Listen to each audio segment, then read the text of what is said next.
Hariom. Knowledge plus channel में हम सभी विद्यार्थियों का स्वागत करते हैं। आज हरिओम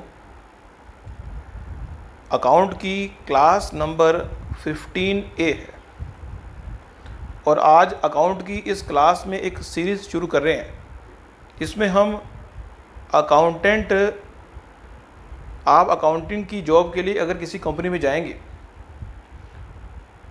तो किस तरह के क्वेश्चन एज ए अकाउंटेंट आपसे पूछे जा सकते हैं और उनको लोएस्ट लेवल पर हम समझने का प्रयास कर रहे हैं। और अकाउंटिंग की इस पाठशाला में, जिसमें Hariom accounting class number 15A में शुरू कर रहे हैं और 15B C ऐसे चलती रहेगी। 15 नंबर ही चलता रहेगा कि जब भी हम अकाउंट के बारे में, कोई इंटरव्यू के बारे में, क्वेश्चन के बारे में आपके माइंड को शिफ्ट अप करने का प्रयास करेंगे तो हम 15 क्लास को ही लेके आएंगे, 15A B C D ऐसे। तो अकाउंट के इंटरव्यू क्वेश्चंस जो हैं क्लास नंबर 15A सीरीज़ में चलेंगे। आज पहली क्लास है, हम चाहेंगे बड़ा ध्यान से सुने। पहला क्वेश्चन है कि जो ट्रांजैक्शन है उनको 3 कैटेगरी में डिवाइड करते हैं। या तो वही ट्रांजैक्शन हमारे रेवेन्यू को प्रभावित करेगी या कैपिटल को प्रभावित करेगी या मिक्स्ड होगी, फिर हमें डिफाइन करना पड़ेगा। कई बार बिजनेस में ऐसा कोई खर्चा करना पड़ता है जो हमारी रेवेन्यू को प्रभावित करता है। कई बार कुछ खर्चा ऐसा करना होता है जो हमारे कैपिटल को प्रभावित करता है, कैपिटल एक्सपेंडिचर को प्रभावित करता है। कुछ खर्चा ऐसा होता है जो मिक्स्ड है, उसमें कुछ पार्ट कैपिटल को प्रभावित करेगा, कुछ रेवेन्यू को करेगा। दूसरा क्वेश्चन ये है कि रियल अकाउंट, पर्सनल अकाउंट और नॉमिनल अकाउंट, इनके डिफरेंस के बारे में बताओ कि जो रियल अकाउंट है और पर्सनल अकाउंट में डिफरेंस क्या होता है। रियल अकाउंट जो होता है और पर्सनल अकाउंट, रियल अकाउंट संस्था की संपत्ति को डिनोट करता है, लेकिन जो पर्सनल अकाउंट है वो हमारी संपत्ति को डिनोट भी कर सकता है और लायबिलिटी को भी डिनोट कर सकता है। नियम वही है कि रियल अकाउंट में debit what comes in, credit what goes out. Personal account में debit the receiver, credit the giver.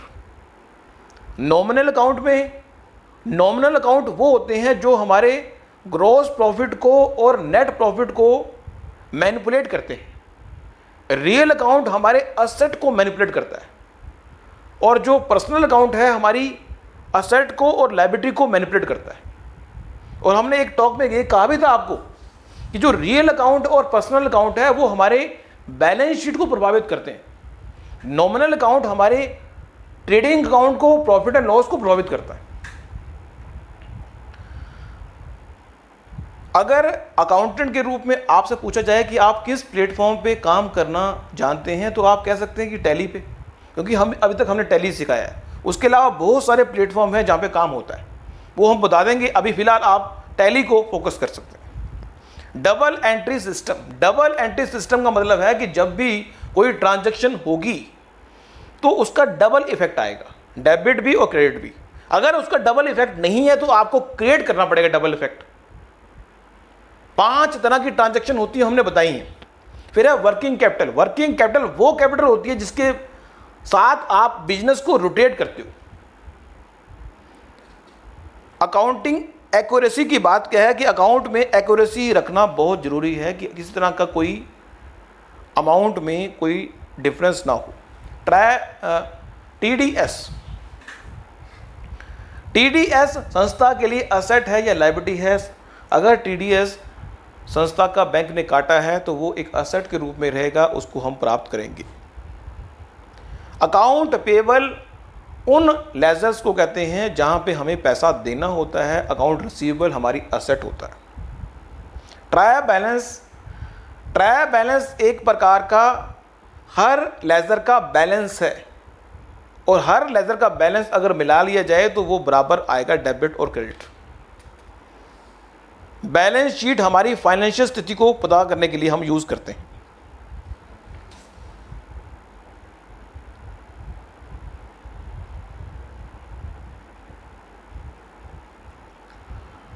जब भी एक अकाउंटेंट अकाउंट में कोई भी ट्रांजैक्शन करता है तो अकाउंटिंग स्टैंडर्ड्स को वो फॉलो अप करता है। उसके अलावा उसमें अकाउंटिंग स्टैंडर्ड्स में GAAP या IRFS, अगर इंडिया की बात करें तो GAAP, और अगर फ़ॉरेन की बात करें तो IRFS स्टैंडर्ड्स का ध्यान अकाउंटेंट को रखना होता है।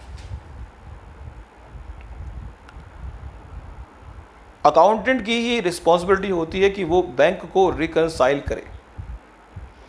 हमारा अगर किसी संस्था का खाता, बैंक का 2-3 खाते हैं, उन सबको कंसाइल करने की रिस्पॉन्सिबिलिटी एक अकाउंटेंट की होती है कि वो मैच करे, कंसाइल करे। बैड डेट एक प्रकार का वो अमाउंट है जो मारा गया है, इसलिए हमें अकाउंटेंट को बैड डेट्स के लिए प्रोविज़न बनाना होता है कि जो ऐसा खर्चा जिसके मिलने की कोई संभावना नहीं है।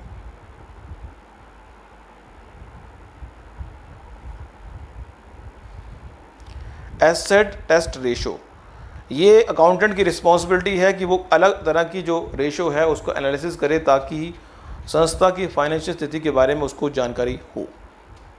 GST के बारे में अकाउंटेंट को पता होना चाहिए कि GST की रिटर्न्स कब कब जानी है, और GST पोर्टल पर काम करना उसको आना चाहिए। बैंक रिकंसाइल स्टेटमेंट, जिसके द्वारा जो अकाउंटेंट है वो चेक करता है कि बैंक का और आपके कैश का बैलेंस मिले।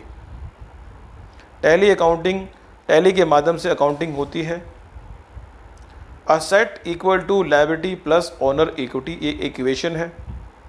अकाउंटिंग की अगर ब्रांचेस की बात करें तो फाइनेंशियल अकाउंट ब्रांच है जिसमें हम फाइनेंस के आधार पर अकाउंटिंग करते हैं। मैनेजमेंट अकाउंटिंग वो ब्रांच है जहाँ पे हम ना तो फाइनेंस पे फोकस कर रहे होते हैं ना कॉस्ट पे, हम मैनेजमेंट पे फोकस कर रहे होते हैं। वहाँ पे एक अकाउंटेंट को रेशो एनालिसिस के माध्यम से डेटा को फीड करने में ज़्यादा जोर नहीं देना, डेटा का एनालिसिस करने में फोकस करना है। कॉस्ट अकाउंटिंग की बात करें, सेम उसी तरह से कि टैली में अगर हम काम करते हैं, यदि हम अमाउंट की एंट्री पे फोकस कर रहे हैं तो हम फाइनेंशियल अकाउंटेंट रख रहे हैं। यदि हम कॉस्ट की अकाउंटिंग में फोकस कर रहे हैं तो हम एक ऐसे अकाउंटेंट को रखना चाहते हैं जो हमारे कॉस्ट पे, हमारी आइटम्स पे, गोदाम की जितनी आइटम पड़ी हुई उन पे फोकस करें। अगर हम मैनेजमेंट अकाउंटेंट रखना चाहते हैं तो इसका मतलब वो हम चाहते हैं कि वो स्टॉक पे भी फोकस करे और हमारे अमाउंट पे भी फोकस करे और वो उनको एनालिसिस करे। मीन्स एक संस्था बहुत बड़ी है तो उन्होंने फाइनेंशियल अकाउंटेंट रखा हुआ है ताकि अमाउंट पे फोकस कर ले, अमाउंट पे कोई हेरा फेरी ना हो। उन्होंने एक कॉस्ट अकाउंटेंट रखा हुआ है ताकि इन्वेंट्री पे कंट्रोल हो जाए। एक उसने मैनेजमेंट अकाउंटेंट रखा हुआ है जिसने कि पता लग जाए कि फाइनेंशियल अकाउंटेंट का जो डेटा है और जो कॉस्ट अकाउंटेंट का डेटा है उसको अगर मैच करके हम कंपनी की स्थिति को चेकआउट करना चाहें तो हम चेक कर सकें। जो जानकारी आपको दी जा रही है ये हमारी talk Hariom accounting class number 15A है, जिसमें हम इंटरव्यू के क्वेश्चंस के ऊपर फोकस कर रहे हैं।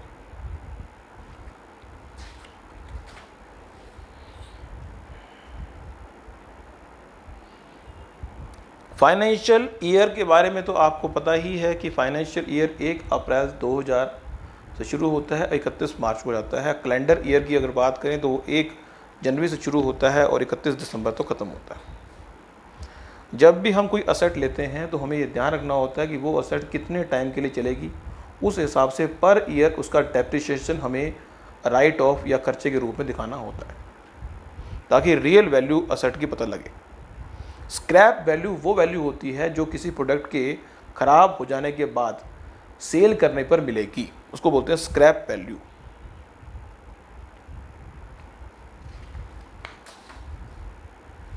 गोल्डन रूल ऑफ अकाउंटिंग, अगर आपसे अकाउंटेंट के रूप में पूछा जाए कि गोल्डन रूल ऑफ अकाउंटिंग क्या है तो आप कहेंगे कि 3 हमारे अकाउंट हैं, पर्सनल अकाउंट, रियल अकाउंट और नॉमिनल अकाउंट। पर्सनल अकाउंट का नियम है debit the receiver credit the giver. Real account का नियम है debit what comes in credit what goes out. और नॉमिनल अकाउंट का नियम है debit all expenses and losses credit all income and gains.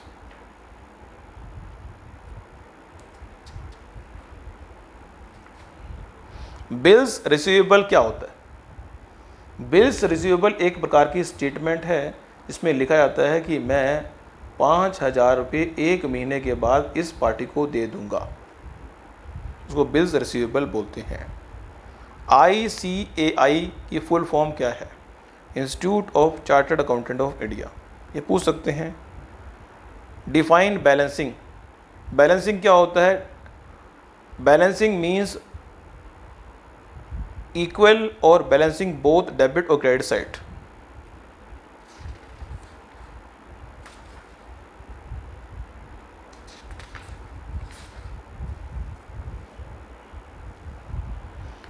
जब भी एज ए अकाउंटेंट किसी फाइनेंशियल ईयर को क्लोज करना होता है तो अकाउंटेंट की क्या रिस्पॉन्सिबिलिटी होती है? अकाउंटेंट की रिस्पॉन्सिबिलिटी होती है कि जितने भी डेप्रिसिएशन के एंट्रियां हैं वो कर ले, जितनी भी बैंक की इंटरेस्ट की एंट्रियां वो कर ले, जितनी भी TDS अगर FD पे कटा है उसकी एंट्री कर ले, इंटरेस्ट अगर कोई मिला है तो उसकी एंट्री कर ले। ऐसे कोई खर्चे जो आपने इस फाइनेंशियल ईयर के थे, आपने देने थे, उसकी एंट्री जनरल में कर ले। ऐसा कोई खर्चा, ऐसा कोई इनकम जो आपने इस टाइम में अर्न कर ली लेकिन रिसीव नहीं हुई, उसकी एंट्री कर ले।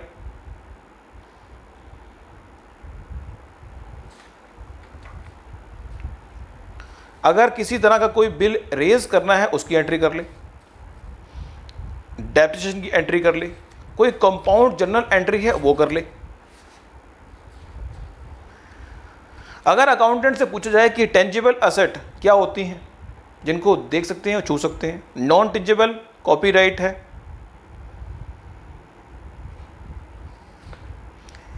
रेवेन्यू एक्सपेंस होता है, कैपिटल एक्सपेंस होता है। रेवेन्यू एक्सपेंस वो होता है जो हमारी बिजनेस को चलाने के लिए चाहिए, और एक कैपिटल एक्सपेंस है जो हमारे बिजनेस को लॉन्ग रन के पॉइंट से, लॉन्ग टर्म इन्वेस्टमेंट है वो। GST एक प्रकार का टैक्स है जो हर बिजनेसमैन को देना पड़ता है। अगर उसने कोई माल परचेज़ किया और GST दिया, तो अगर कोई माल परचेज़ किया गया तो उसको इनपुट GST कहते हैं, अगर कोई माल सेल किया गया तो उसको आउटपुट GST कहते हैं। इनपुट GST एक प्रकार की असेट है और आउटपुट GST एक प्रकार की लायबिलिटी है। जो टैक्स आपने दिया है वो आपने जो टैक्स लिया है उससे राइट ऑफ हो जाएगा, और जो बचेगा वो आपको गवर्नमेंट को देना है। मान लीजिए आपने परचेज करते हुए 15,000 का टैक्स दिया, लेकिन सेल करते हुए आपने 20,000 का टैक्स ले लिया, तो आपको सिर्फ 5,000 का टैक्स गवर्नमेंट को जमा कराना है, क्योंकि आपने 15,000 का टैक्स लिया, उसको एज ए असेट मान लिया। वो एज ए असेट बन जाएगा। क्यों? क्योंकि आप अभी सेल भी तो करोगे, और आपने 20,000 का टैक्स ले लिया, तो आपको सिर्फ 5,000 का टैक्स जमा कराना है। GST में इस तरह से हमारे परचेज और सेल पे कोई फर्क नहीं पड़ता। हमें तो एक प्रकार का गवर्नमेंट का हम एक प्रकार के एजेंट बन गए कि हम टैक्स कलेक्ट कर रहे हैं और टैक्स इकट्ठा कर रहे हैं और फिर गवर्नमेंट को टैक्स दे रहे हैं।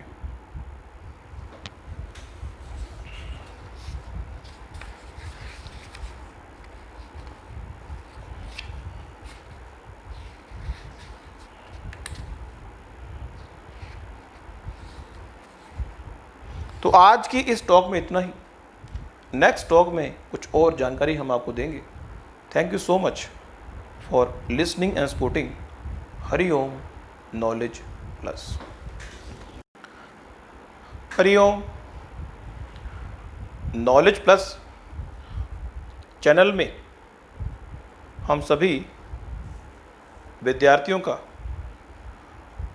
स्वागत करते हैं। आज हरिओम अकाउंट की क्लास नंबर 15A है, और आज अकाउंट की इस क्लास में एक सीरीज़ शुरू कर रहे हैं जिसमें हम आप अकाउंटिंग की जॉब के लिए अगर किसी कंपनी में जाएंगे तो किस तरह के क्वेश्चन एज ए अकाउंटेंट आपसे पूछे जा सकते हैं। और उनको लोएस्ट लेवल पर हम समझने का प्रयास कर रहे हैं। और अकाउंटिंग की इस पाठशाला में, जिसमें Hariom accounting class number 15A में शुरू कर रहे हैं और 15B C ऐसे चलती रहेगी, 15 नंबर ही चलता रहेगा कि जब भी हम अकाउंट के बारे में, कोई इंटरव्यू के बारे में, क्वेश्चन के बारे में आपके माइंड को शिफ्ट अप करने का प्रयास करेंगे तो हम 15 क्लास को ही लेके आएंगे, 15A B C D ऐसे। तो अकाउंट के इंटरव्यू क्वेश्चंस जो हैं क्लास नंबर 15A सीरीज़ में चलेंगे। आज पहली क्लास है, हम चाहेंगे बड़ा ध्यान से सुने। पहला क्वेश्चन है कि जो ट्रांजैक्शन है उनको 3 कैटेगरी में डिवाइड करते हैं। या तो वही ट्रांजैक्शन हमारे रेवेन्यू को प्रभावित करेगी या कैपिटल को प्रभावित करेगी या मिक्स्ड होगी, फिर हमें डिफाइन करना पड़ेगा। कई बार बिजनेस में ऐसा कोई खर्चा करना पड़ता है जो हमारी रेवेन्यू को प्रभावित करता है। कई बार कुछ खर्चा ऐसा करना होता है जो हमारे कैपिटल को प्रभावित करता है, कैपिटल एक्सपेंडिचर को प्रभावित करता है। कुछ खर्चा ऐसा होता है जो मिक्स्ड है, उसमें कुछ पार्ट कैपिटल को प्रभावित करेगा, कुछ रेवेन्यू को करेगा।